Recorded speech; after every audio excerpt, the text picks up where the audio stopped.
বন্ধুরা একটা দৃশ্য দেখো, বুড়ি বসে আছে এখানে কোল্ড ড্রিঙ্কস খাচ্ছে বসে বসে, আর ক্যান্ডি বুড়ির কোলে কিরকম বসে আছে দেখেছো? খেলনা নিয়ে কিরম বসে আছে। ও বুড়িকে না খুব ভালোবাসে জানো বন্ধুরা।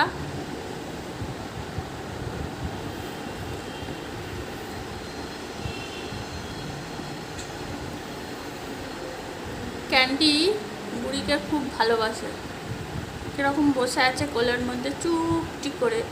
কেন বলো তো বসে আছে? তার কারণ আছে বন্ধুরা, জানো? ওই যে দেখো, আমি এখানে ভাত এনেছি, ওকে খাওয়াবো, ভাত খাওয়াবো, তাই এখানে বুড়ির কোলে বসে আছে যাতে ভাত না খেতে হয়। এই হচ্ছে তার মানে, বুঝলে বন্ধুরা? এত বদ মেয়ে ও, তোমরা জানো কত বদ ও?